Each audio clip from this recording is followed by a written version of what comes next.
Vanessa here with Paradox Comedy. I'm going to be interviewing Rui Montilla today. He is kind of a bit of a legend around here in San Diego. This guy is like constantly on all the shows. If you have been to any comedy shows throughout San Diego, you have likely seen his name on a flyer or seen him.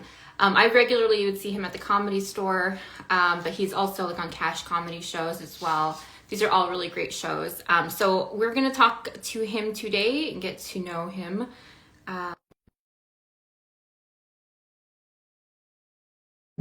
Like I said, I have seen his set so many times and yet know nothing about him. So this will be really exciting. Hey, Rui, how are you? Hey, what's up, Vanessa? How are you? Good. Thanks so much for joining me today. Really appreciate you.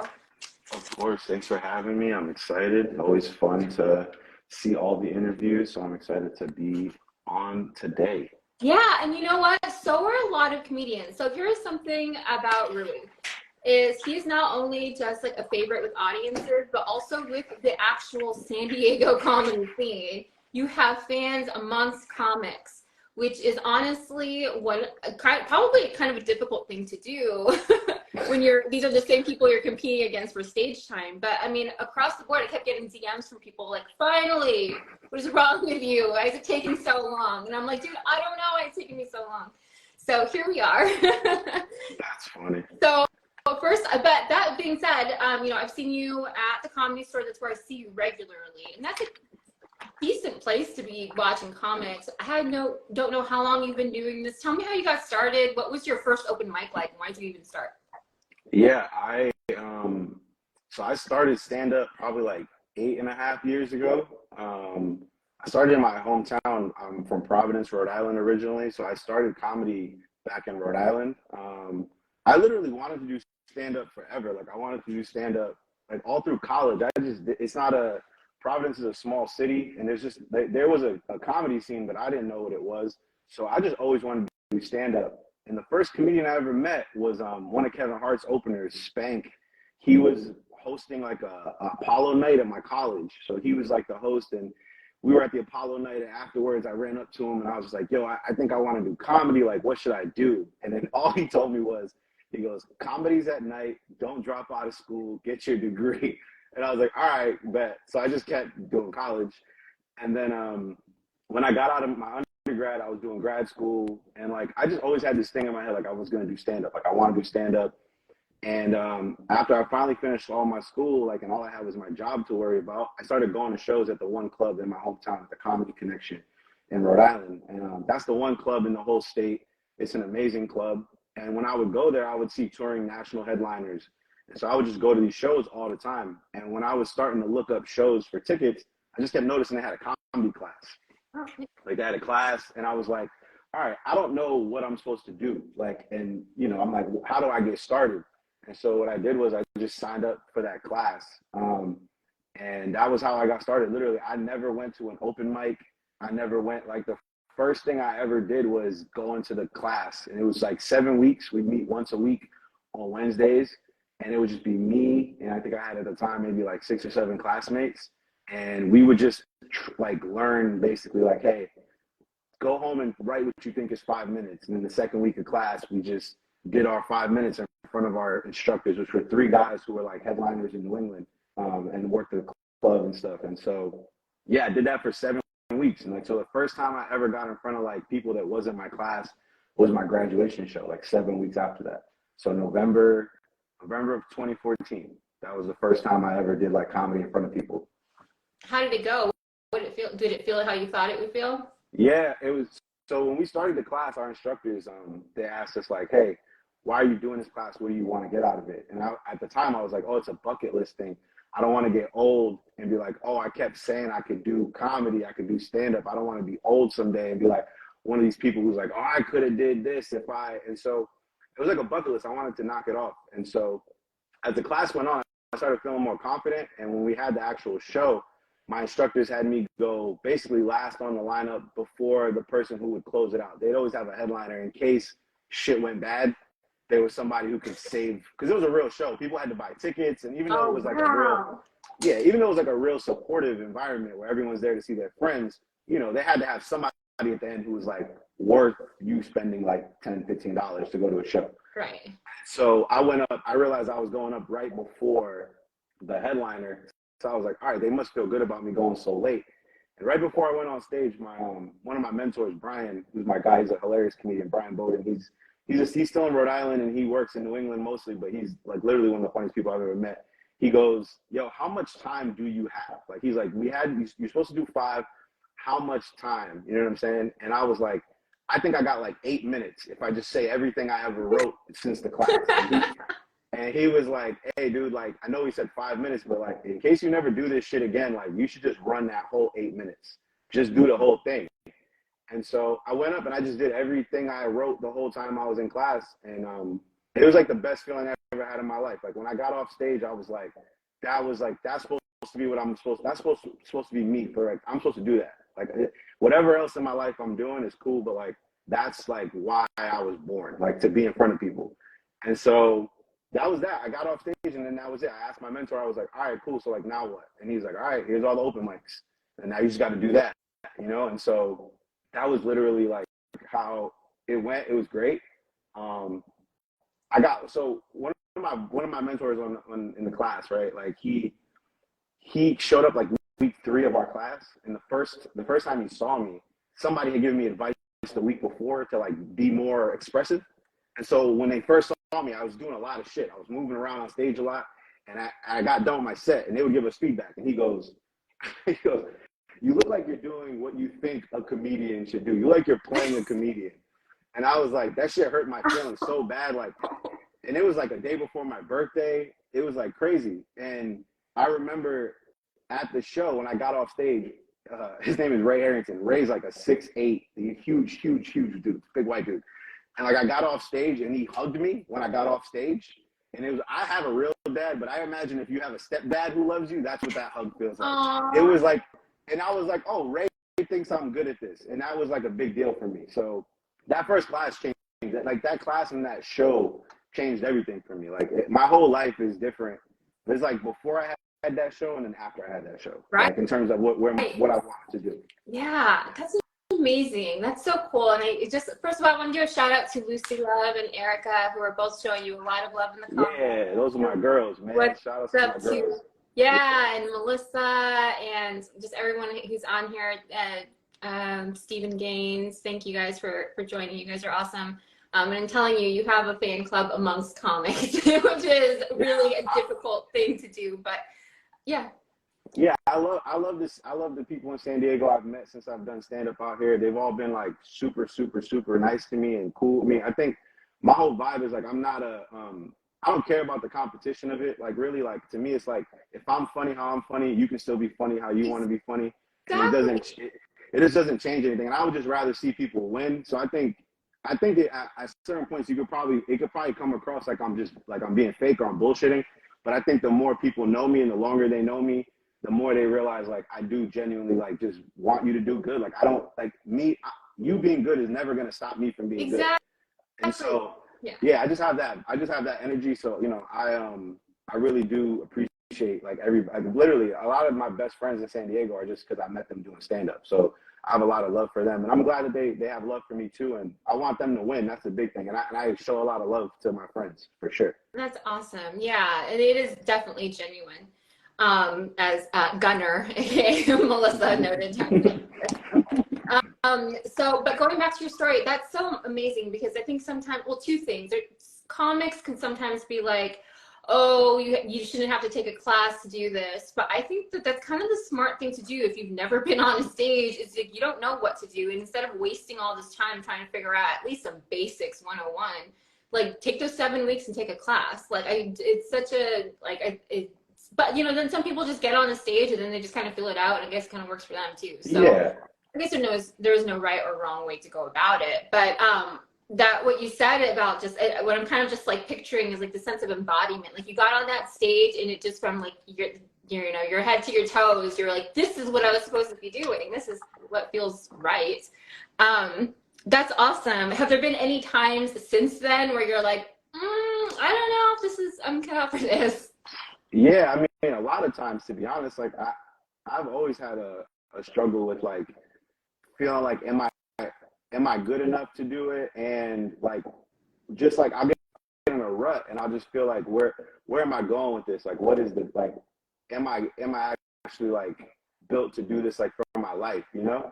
And I think that that's realistic. I think especially like for me, I think the hardest time, two times. When I moved to San Diego, it was 2016. I'd only been doing stand-up for a year and a half. You know what I mean? Like I was doing shows at my home club at the Connection. Like I was hosting weekends. Like, and that was fast for people in my scene. Like, oh, like I was hosting weekends a year and a half in. I was, you know, performing a lot at the club, and I was feeling good. Like I was starting to work at the casinos in Connecticut at the clubs. Like I was a year and a half in, and like I was like, oh, I'm getting on stage. Like this is tight. Like this is pretty dope. And then I did a show in Connecticut with my guy Bret Ernst, who's a great comedian. I love Bret. And Bret sat me down. I was like a year and a half in, and he was like, hey, buddy, what do you do for a day job? I'm like, I work in colleges. He was like, you can work anywhere. You don't have to stay here. Get as close to LA or New York as you can and just go. And he was like, keep your day job, but you can do this shit. And so then eventually when I started job searching, I tried to get out here. When I moved to San Diego, I knew it was a big enough city where there'd be a scene. But the advice I got was like, hey, don't stop getting up on stage because you'll just quit by accident. And that almost happened to me when I moved out here. Like it was probably like 4 months before I really got back on stage. Now you don't have confidence. Now you're rusty. You know, like I would go to, I think the first mic I ever did in San Diego was at the Comedy Store in La Jolla. I think they used to have it on Sundays. And they used to be like a winner. Like if you got the best set, you would come back the next week and you would get to like open, basically be the first comic on Best Of kind of.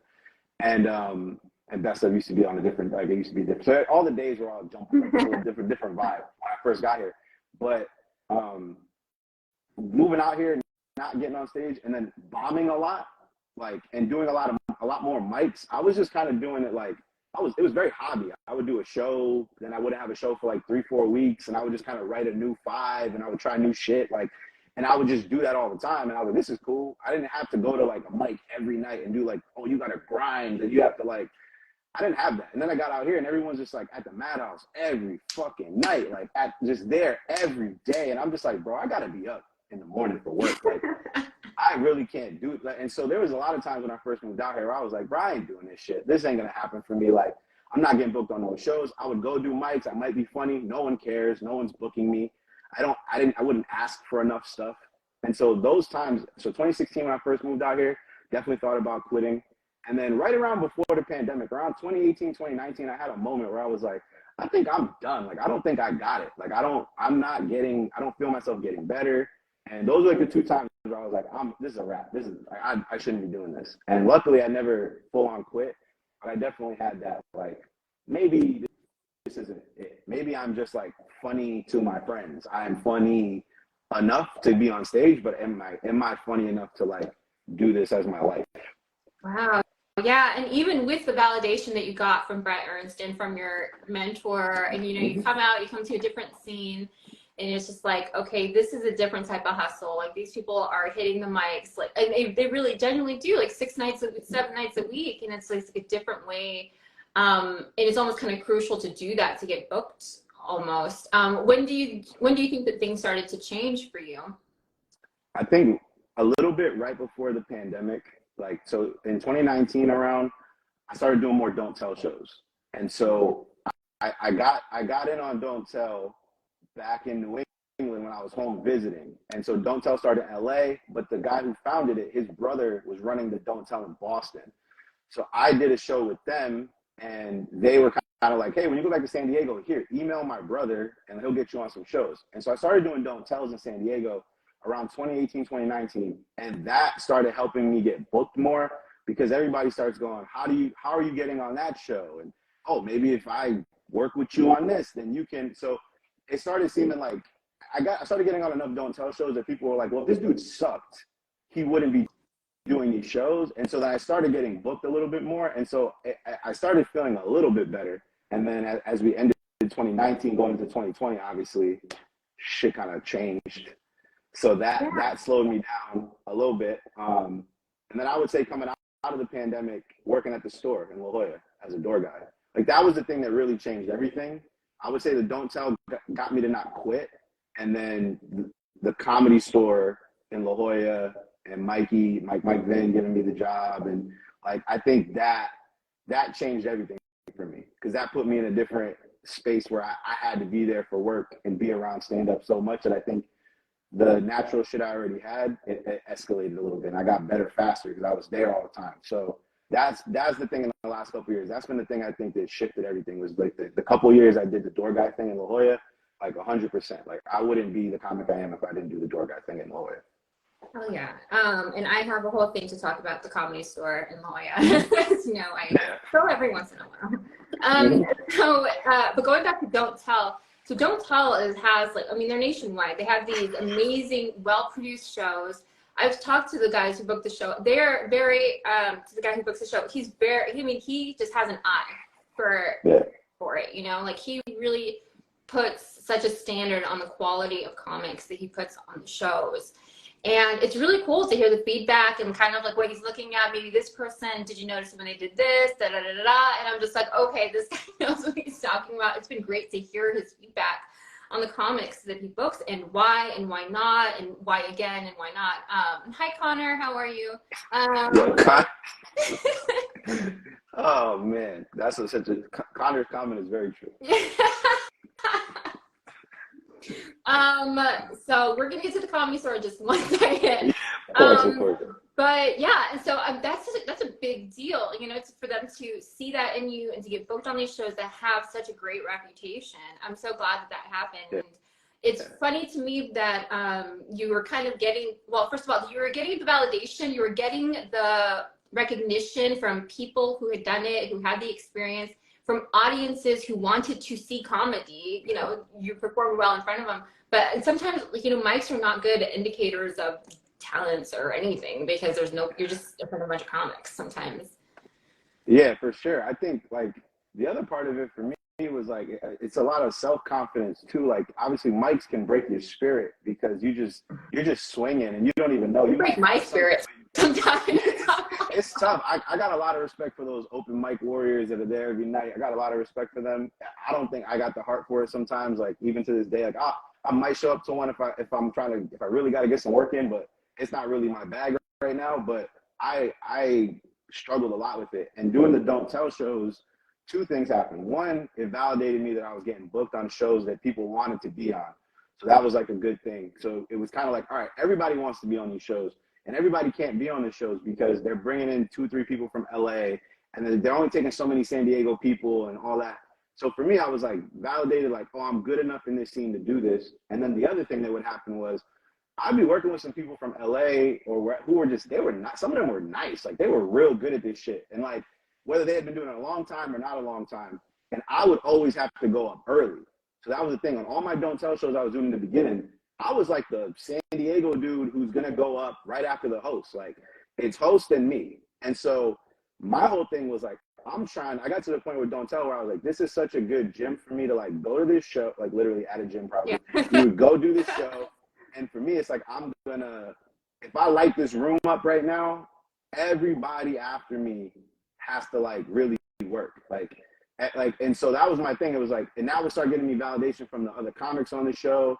And then I would start making more friends. And it would kind of be this thing where I don't go to LA that often, but to have people be like, yo, when you come to LA, hit me up. I'm going to try to, I'll try to get you on something. It's like, that's just industry bullshit talk. It's still, if they don't think you're nice, they don't do the whole, hey, yo, hit me up when you're in town. They just go, hey, buddy, good set. And they walk away from you. So that really helped my confidence a lot, like being on those shows. Don't Tell is amazing. I will say it's way bigger than I don't think anybody thought it was going to get as big as it is right now. Like, the first Don't Tell show I did was literally in Rhode Island in my friend's apartment. Like, my friend hit me up. She was a comic, and Marie goes, yo, the host dropped out from, like, you can't make it. Can you come host? The show's at my apartment. The green room was my friend's bedroom. Like, it was literally like I'm like, nowhere did I go do that show and I walk away going, oh yeah, in like 6 years, you could be on YouTube and get 7 million views and become famous. That's a credit now. You know what I mean? Like, I didn't know that was a thing. So I love that Don't Tell like has me on stuff still. I just did one of the 6th anniversary shows for them. I love Don't Tell. They've been really good to me, all the way to the top, all the way to the main guy, the local bookers. I love Don't Tell because I can go to a city and be like, yo, I'm here. And can I get on a show? Like, I'll go to Vegas, but I get on the Don't Tell when I'm there. And I pop in on different don't tells around the country if I'm out. It's a really great model, and they have a lot of integrity, and their shows always have really good comedians. And I think because they keep that, when you do those shows, you get better because you have to keep up. That's awesome. Yeah, I love to hear that. And it just kind of confirms everything. And just as an audience member, they are the best shows to go and watch. Like, they're just so well produced. They really put a lot of thought into their lineup. And hey, shout out to Johnny Tran. I see that you got tickets for Mic Drop on Sunday. That's an amazing club. Glad you're going to go see some comedy. Yeah, so then that's so glad that you that's funny, just in the bedroom. Yeah, we were literally we were at Marie's place. She wasn't even supposed to be on the show. She was like hammered drunk, and she was just like, "Hey, you guys good?" We're like, "Yeah, we're just sitting on your bed waiting to go on stage." Yeah. And that was a great time. That's literally how I got started with Don't Tell, which was crazy. Yeah, and now they have just like these professionally, I mean, their clips online are amazing too. Like, it's a good setup that they have. So then you got that, thank God, because then you just continued doing comedy. That kind of propelled you enough. And then you got hired at the Comedy Store. Did you have to, for anybody who doesn't know, usually you would go through an audition process type of a thing. Did you do that as well? Did they know about you? I did an audition. I just got offered the position. I think I didn't have to audition because right before the pandemic, I had a couple of like auditions to try to get passed to be on Best Of. And so like I would go, Mike would hit me up and be like, "Hey, come do 6 minutes." And it was like, I did it like 2 or 3 times, like auditions. At the time, it was like me, Stephen Gabor, Ellen Sugarman. Like, we were all kind of on the same road. We were all trying to basically get on Best Of at that point. And then the pandemic happened. And so that Best Of was gone. There was nothing. So when Mike hit me up, he was kind of like, "Hey, I know you wanted to get past, and I know you were really working hard, but we need door guys, and we're going to open, and we're going to be in the alley, and there's no spots yet, but I think it would be a good opportunity for you." And that was kind of like it happened. Like, so look, I have a lot of respect for my homies and my Comedy Store fam and my La Jolla brothers and sisters that had to do the audition thing, which is high key, very awkward. Especially the old way, which was just you went in on an off night and it was just like Mikey and some door guys and you just do your set. Like, that shit is crazy. Like, I know this time they did it at a mic where like the open mic was the audition. So there's all these bodies in the room. But I didn't have to do that, thank God, because honestly, me in front of nobody, that shit's gonna be trash. I don't think me in a room with people, we're good. But like me by myself, like I'm just not that dude. Like I'm not, it's too much stories, it's too much like how I say things. And so I'm glad Mike just like offered me the gig, which was great. So I didn't have to audition, thank God. But I respect all my brothers and sisters that did audition because that shit is hard. Hell yeah. And you know, I have a huge shout out to Mike Finn. I think he runs a pretty tight ship there. I think whatever he's doing and he and Ryan are doing there, it really does produce a great environment. And it's working some great comics to go and really produce a good, enjoyable place to go and watch comedy like consistently. Like, I've cut back a lot recently, but I mean, I would be there a few times a month, sometimes a couple times a week. And, you know, the shows, the lineups, just knowing that they're supporting and growing local comics too is something that just really touches me too. And that I know that Mike Ben tends to be really pretty fair as far as like how he gives people opportunities. I'm sure everybody always thinks at some point that someone's a favorite or whatever. I'm sure that happens too. But just from what I've seen, it seems pretty cool.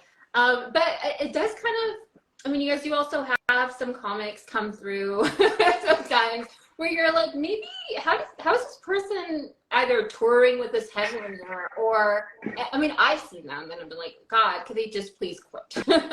It's torture for an audience member to sit there and be like, just get to the main act. How do you think people like that make it? Is it just their connections or how is it? Yeah, I think a lot of it is connections. I mean, for certain acts, I'm sure the headliners, like, it really depends too, how are you as a hang? Like, do they vibe with you as a real person? Because if they're gonna bring you on the road with them, they're gonna have to hang out with you and see you. And so I definitely think part of it is like how you connect with them as people off of stage.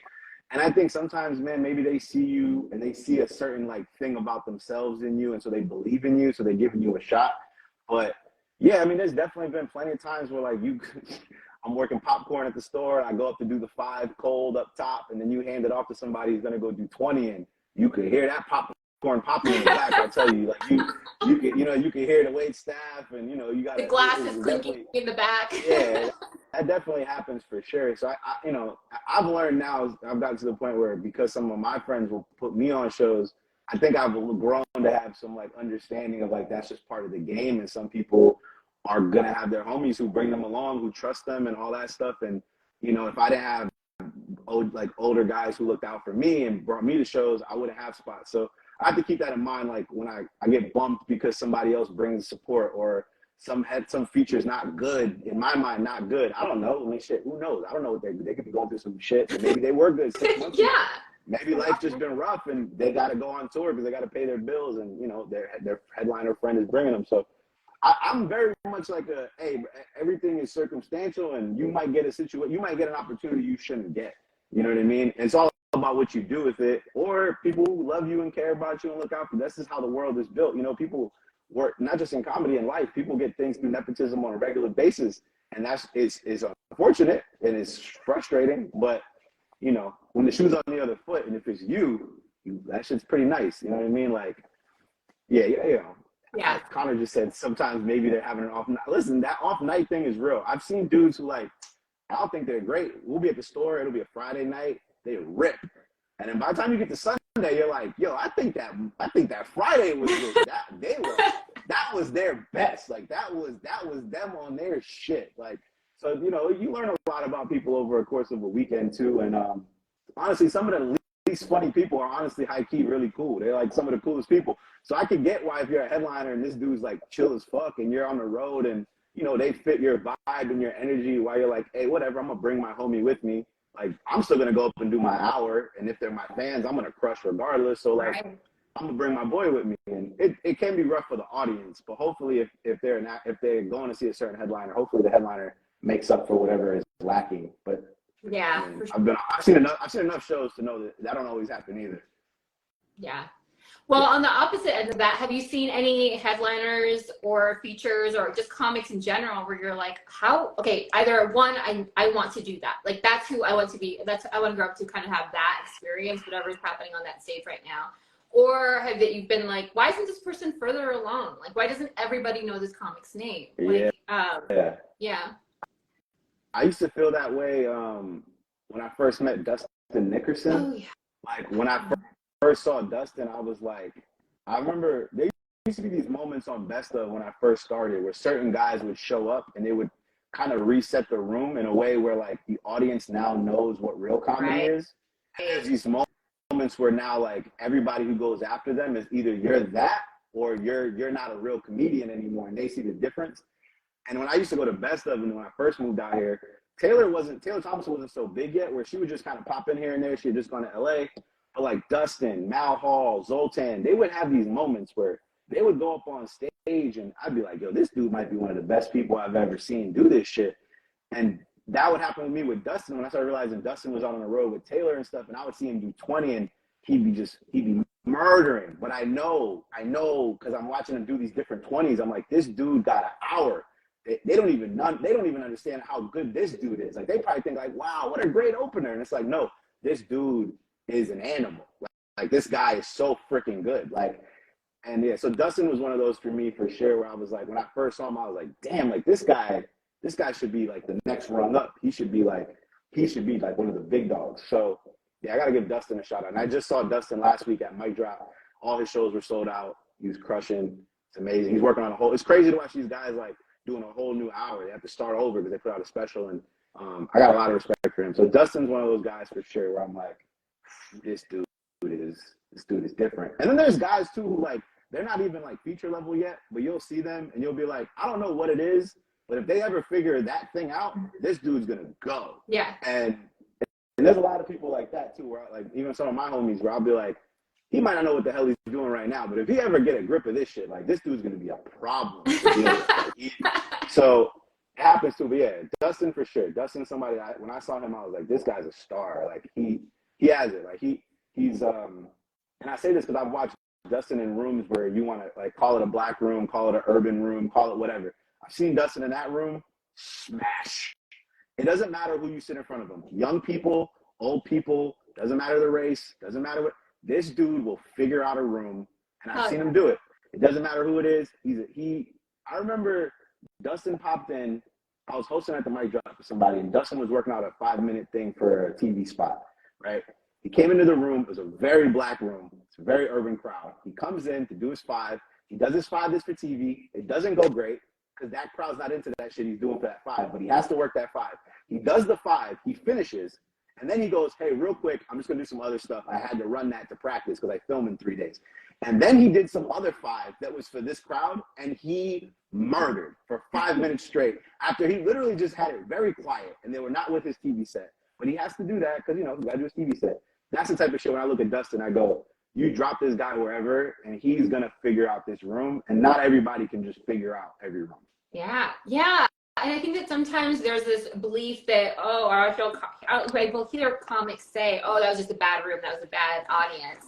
And it's like, okay, but I've also seen certain comics turn a room. Like, they're just so able. I love what you just said right now about how Dustin had the ability to reset a room and be like, anybody after this, you're going to be able to tell what a real comic is or not. And I think you're also one of those comics, because I've seen you go in rooms that were struggling, and then you go out and it's just like, oh, this is what I'm supposed to be watching. So Thank you. yeah, hell yeah. Do you think that kind of watching and kind of growing up, all of those guys, Zoltan, also Mal Hall, seeing these guys blow up, like, is that, I mean, are you kind of just like taking notes internally, or are you just like, okay, this is, yeah. I'm just trying to learn from those guys, especially Zoltan and Mal, because they bring me on the road with them now and let me do shows with them. And I learn a lot from not just how they approach their sets and their material, but how they treat people, how they treat their fans that they have. And like, I think people just don't get it. Like, especially with, like, I love Mal. Mal's been taking me on the road, and it's been cool to see Mal just like really bet on himself and go for it. And then like Zoltan, I would say Zoltan might be like a year or 2 ahead of where Mal's at right now. And to do these shows with Zoltan on a Wednesday at a random improv, just we're in Ontario and we're at the improv and it's a Wednesday, and that thing seats 350 and there's 335 people in there. It's damn near sold out, and it's a Wednesday.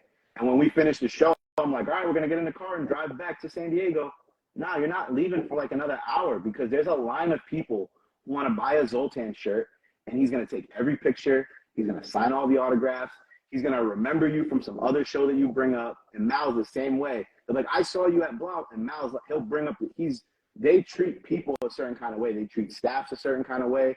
And I think that's the part of it where, like, you can pretend it's not a business, it's a business. And I think that's sometimes where you got to learn that part too. Like, I love watching them work.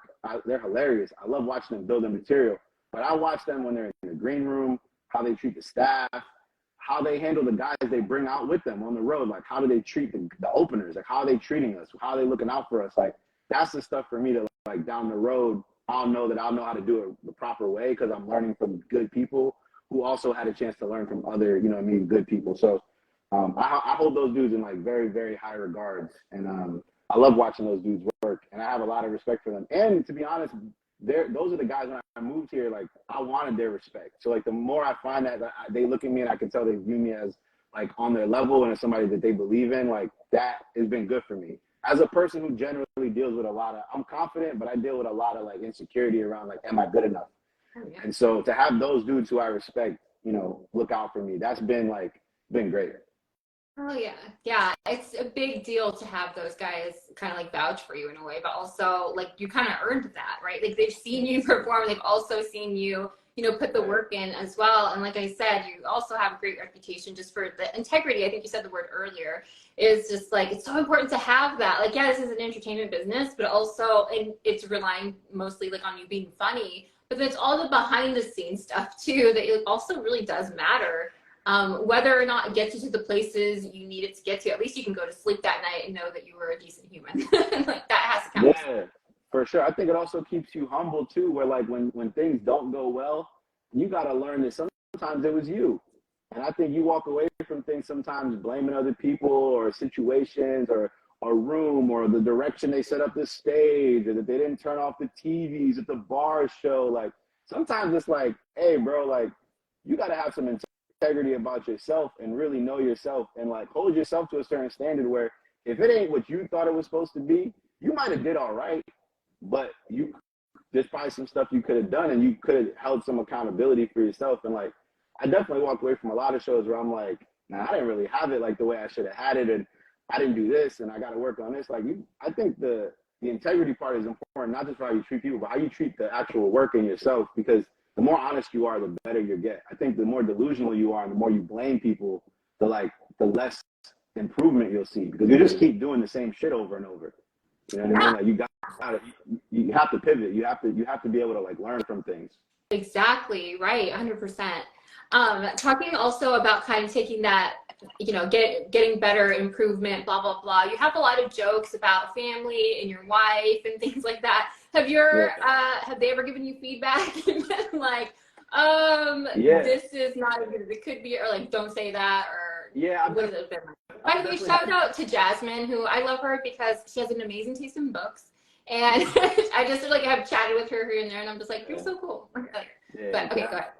Yeah, Jasmine is a very sweet person. She's great, and I have changed things over time. I think any of my family or my friends or like, you know, Jasmine, like if there is something that they're not crazy about, I definitely want to make sure the material's there and I need to use it, because I got to get on stage and start work, right? Like I have to still go perform.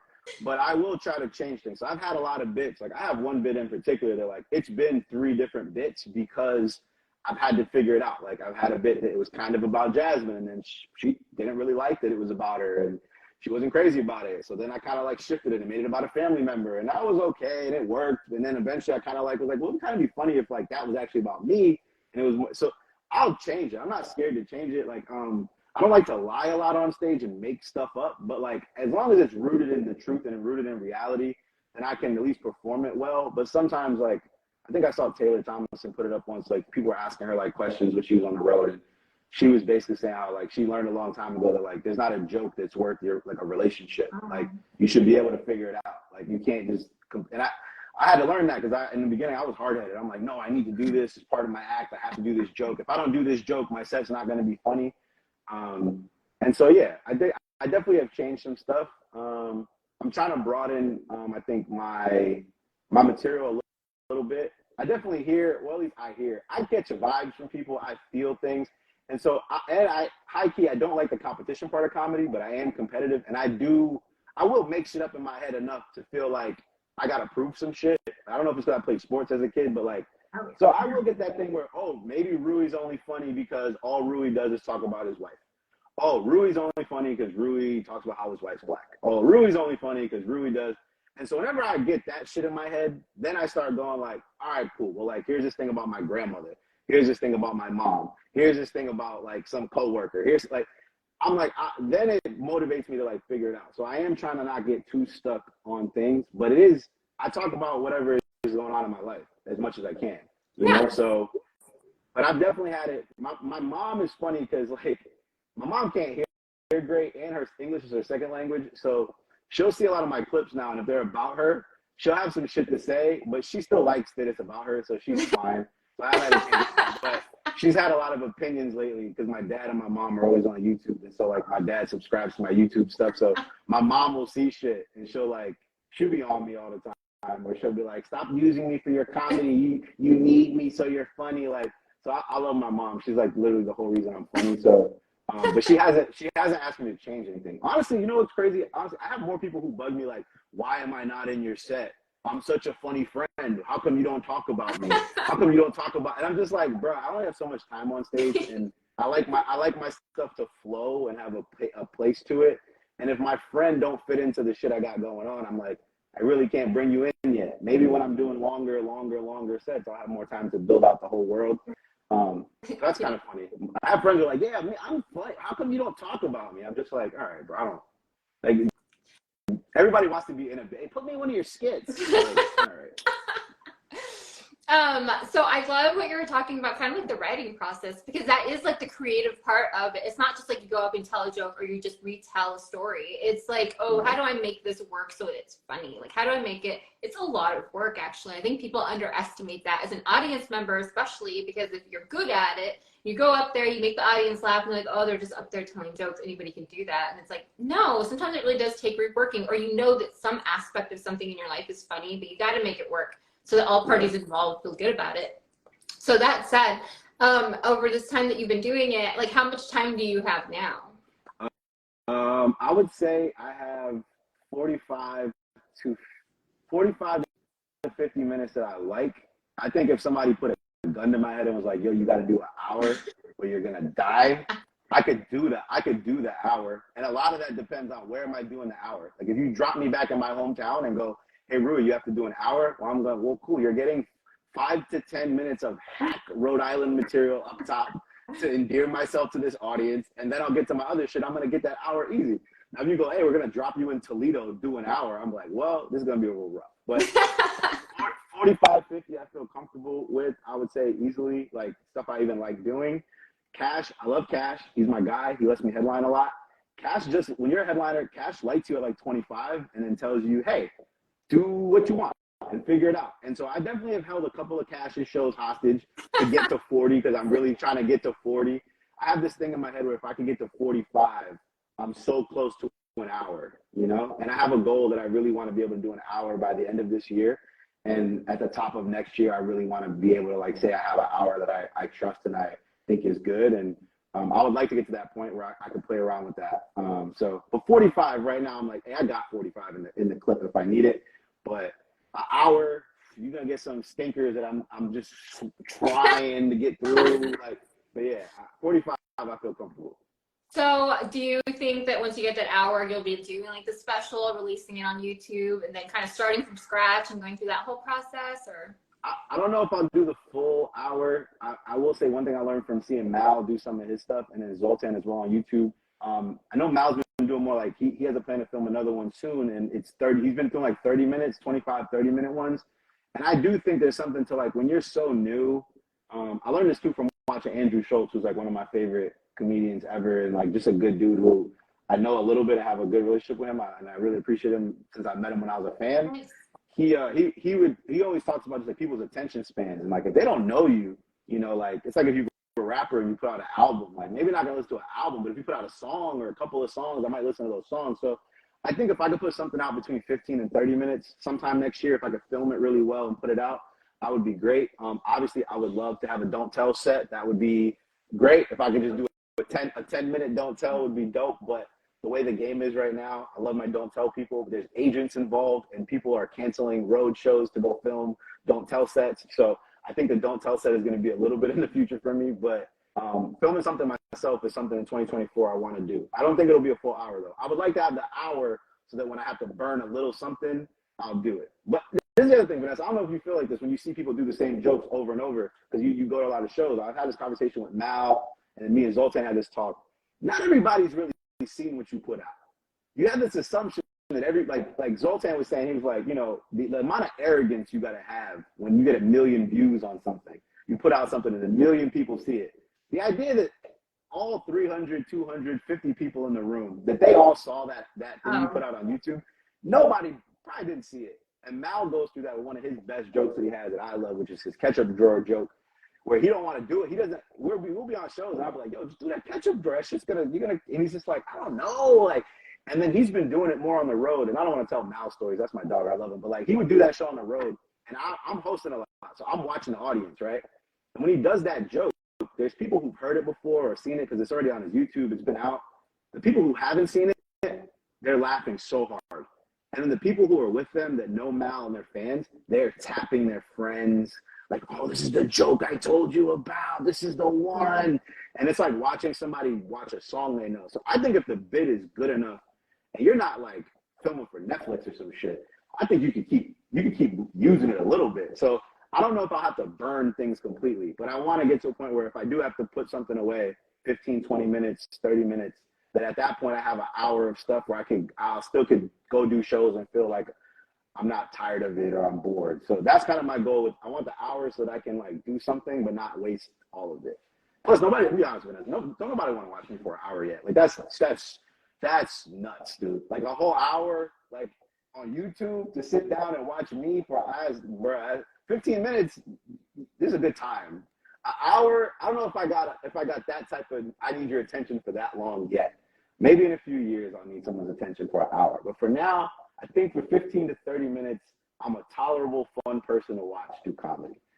But an hour, maybe I'm gonna wait a little bit. Yeah, mean, if you're funny, right? It's like my Netflix has like auto-played specials by comics I've never heard of, and if it's funny, it's making me laugh, I'll just keep watching, you know?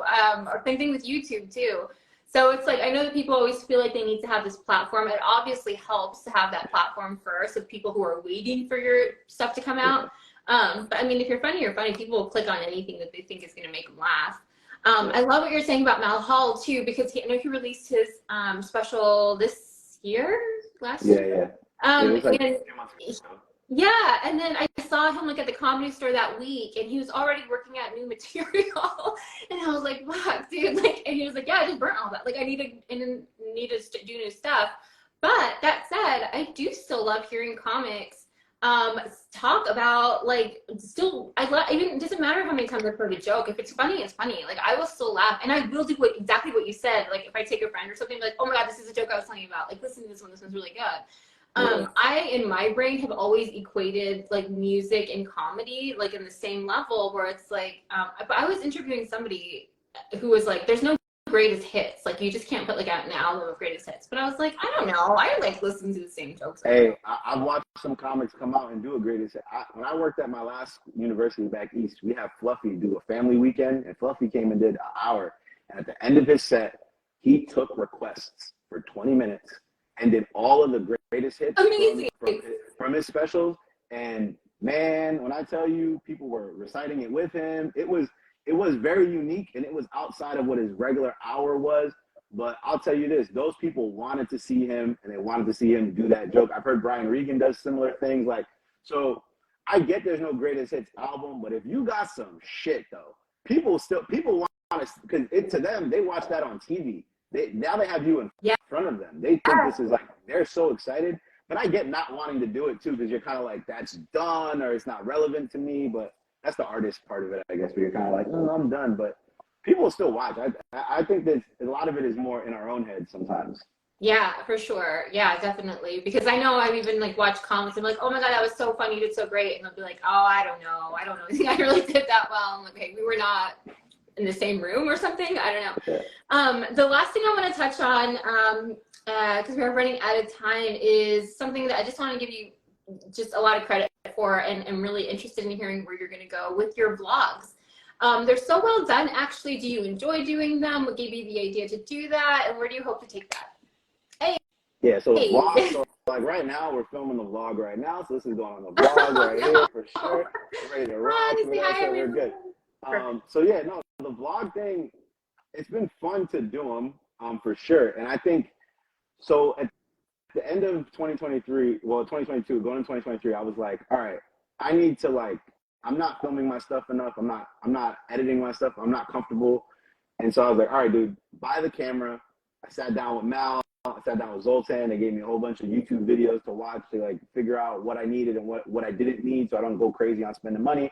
And I bought a nice camera, and it was mostly a vlogging camera. So I was like, I think I'm just going to take this with me everywhere, every week. And I kind of stole the idea from Andrew Schultz. He used to have this thing he used to do called Dropping In on his YouTube channel, where he would basically like go on the road and just bring the camera. They film everything, they chop it up, and they would throw clips from each city into it. And I just thought it was really a cool way to keep up with what he was doing, because he was getting super famous at that point. And I was like, well, I can do that just like on like a, not as people are going to be as interested, but it's still going to be cool. And so, yeah, I just kind of stuck with it. I've had 1 month this year where I was not the best at putting things together. But otherwise, I've been pretty consistent. We're trying to get like about one vlog out a week. I think they're looking better. I think I'm figuring out how I want them to look and like how I want to tell my story every week when I do it. I'm trying to remember the things I need to get footage-wise to make it work. And also, I just think it's cool because like I'm putting clips in for myself, right? And so if you watch the vlogs, you'll watch bits I'm working on, stuff I'm not posting as like a full. So if you want to take the time to watch a 10-minute, 12-minute vlog that I put together, you should get to watch 2 minutes of me figuring it out. Or if I bombed and I didn't like a set, I'll throw a little clip on that I wasn't doing. Like, you should be able to see that because you care enough about me to want to watch that. And that's the difference between a vlog and like just putting out clips that are like, this is supposed to be funny and you should watch this. So I like that part. And I like just the camaraderie too of like some of my, like, for example, like a couple weeks ago, I did a show with Dusty Tunnel. Dusty's one of my best friends. I love Dusty. And I hadn't seen him in so long. And so I got to stick my camera in his face and like film him and like joke around. And then when I'm editing the vlog, it's just like, look at my people, like look at these, like look at all my homies. Like I think it's cool that now I'm documenting parts of it. At some point, one of us is gonna make it, and we'll be able to look back on like how cool was that thing, like that we were at Pally Wine that one time on Cash's show, or I'm with Jarwan Nelson at a corporate event at Cash's day job.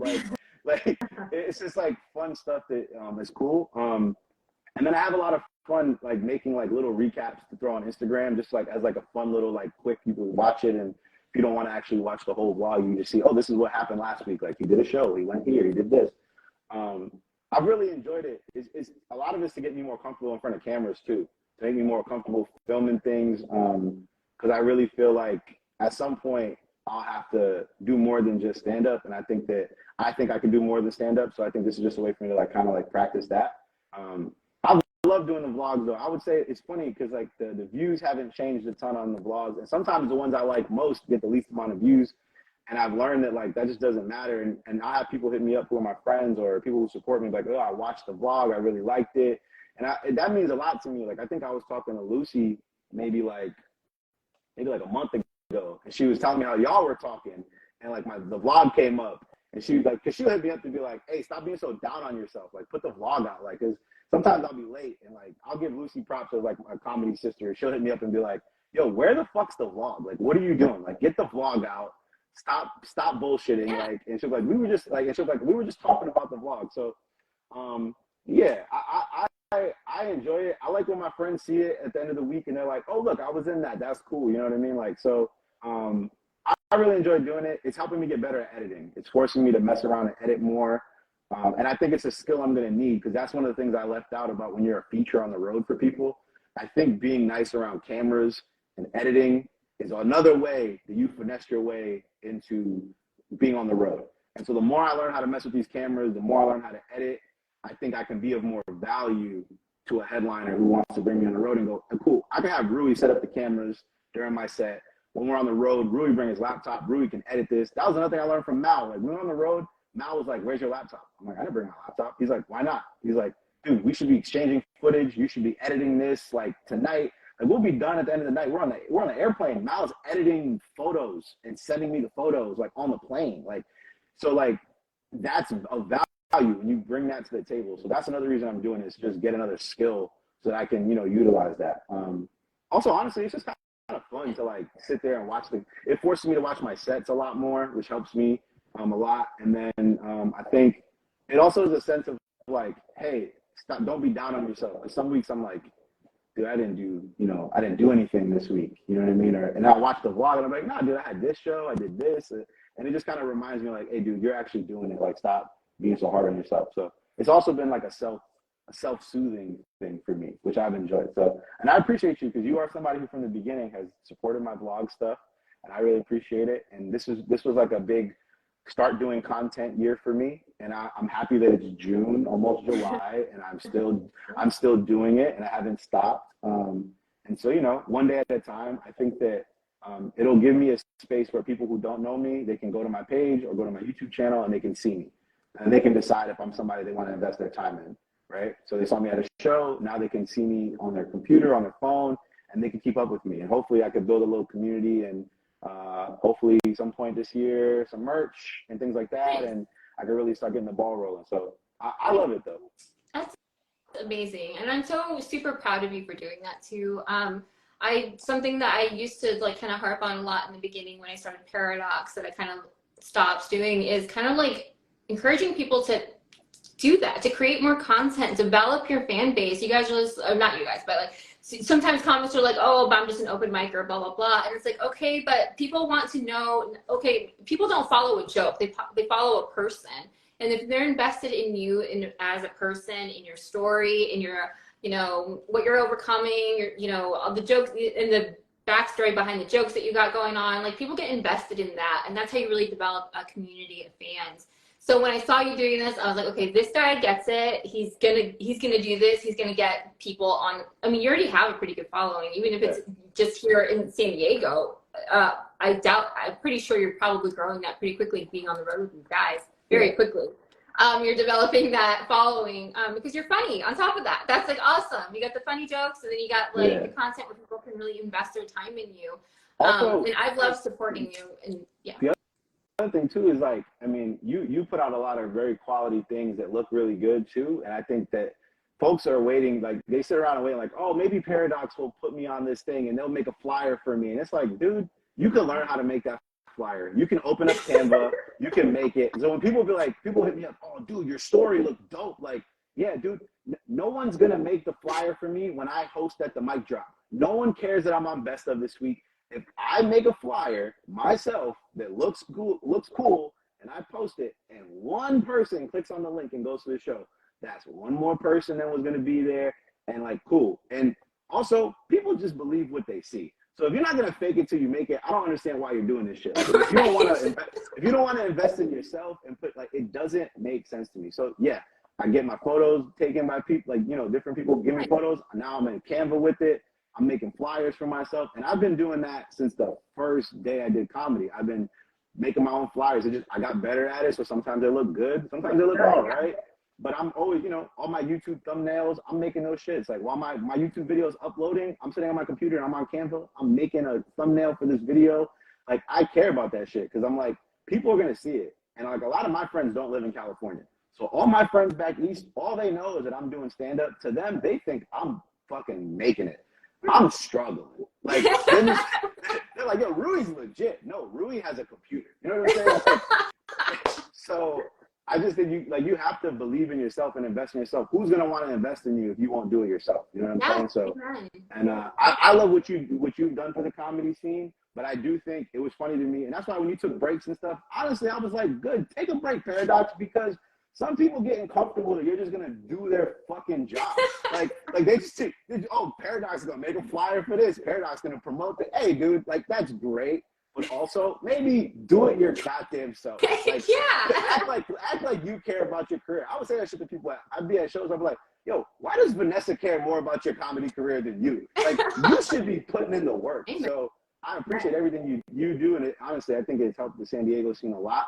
But I also think people should take motivation from seeing that, like somebody else cares almost more than you. Like, that's nuts to me. No one should care about this shit more than me. Yeah. Like, I should be putting in maximum effort into this, and then people can support me.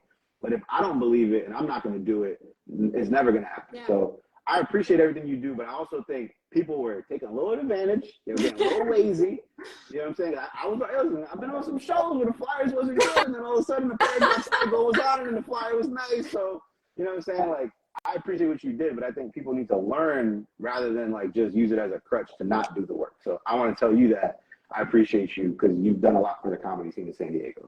Thank you. I super appreciate that. And I just, again, need to emphasize how funny you are. I'm really grateful that you're out there sharing your gift with us. You guys, everyone, we got to wrap this up. But thank you so much, Rui, for being here today. And follow him. Go see him. If you see his name on the flyer, go see his show. He's funny. And I wish you all the best of luck. I know that you're going to blow up someday and be like, I interviewed that fool, so boom. Thanks so much, Rui. Love you so much. Bye. Have a great day. Bye. Thank you.